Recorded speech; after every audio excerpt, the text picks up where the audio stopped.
Well, thanks very much for all of our panelists for being here. Really appreciate it because this is an absolutely essential topic that we're at today. You know, we know each other, Pat, if I can say Pat. I just want to ask everybody a real simple question to start off with, because I think this has to be said and asked, and just say yes, no, or where you think we are.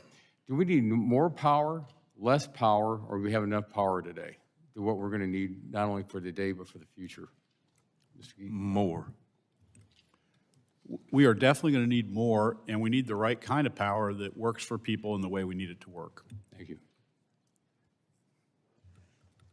We need a lot more power, but we need secure power. I agree. We need secure power. We need more. We used to have 20% margin as a design goal in the electric power industry. We're down to less than maybe 5 to 7% in many parts of the country. That's not enough. We need more. Well, and that's the thing I think we have to get out to people and across this country, because we're being told in a lot of cases like, oh, we can do with less generation. We have less generation. What's happening? We don't have the power. And when I look at Ohio and my district and the massive number of manufacturing jobs that we have and our farms and everyone else out there, we got to have power. And that's the number one thing that brings people in a lot of cases, that if you got affordable power, you're going to have these businesses coming in. But Mr. McLaughlin, if I can just start some questions, because you mentioned something about what happened just before Christmas in December of 2022. Let's go back to 2014 when we had the polar vortex in this country.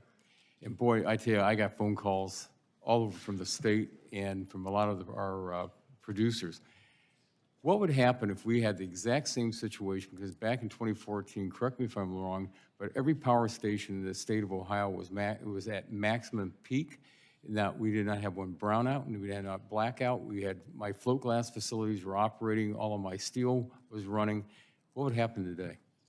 Well, it's a great question. So if we go back to 2014, that's the first time I'd heard the term polar vortex. We used to call it a really cold day in Ohio. And we got within one power plant of having to initiate rolling blackouts across the state of Ohio. We were one power plant away from having the grid go unstable, and then you have to start turning people off to prevent everybody from going out. Fast forward to today, in this PJM interconnection that we're connected to in Ohio, we've closed over 20,000 megawatts of fossil fuel power plants. We have 20,000 megawatts less supply than we had then. December 23rd, 24th, we had, again, a really cold day. It's got a name now, Elliott, I think they call it. And about 3 o'clock in the morning on Christmas Eve morning, I got woken up with my phone blowing up telling us we'd gone to our equivalent of DEFCON 4.5, where the next step is we're going to start turning off people's electricity. We had to begin asking people at 4 o'clock in the morning. I'm not sure who all was listening at 4 o'clock in the morning to start conserving electricity so that we could preserve the integrity of the grid. We were fortunate that we got through that event, and we were fortunate that it happened on Christmas weekend. If it would have happened a week earlier, when more businesses were open and running, our demand would have been significantly higher, and we would not have been able to avoid it as we were. So, we were fortunate, the happenstance, the glory of Christmas morning, I guess, that kept us lights on and heats on and across Ohio, because we have less businesses operating during that period. Well, thank you. Mr. Gaddy, a question. When you're talking about our lithium that we have in this country, and you're talking about nuclear and everything else, let's just talk about nuclear for a second. Let's go back, because again, I've been working on our nuclear reserve and also making sure that we have the enrichment here in this country. Can we produce enough uranium in North America? And when I say North America, the United States and Canada is a very good trusted neighbor. Can we get the uranium that we need here today instead of having to rely on Russia for so much of what we're using in our facilities?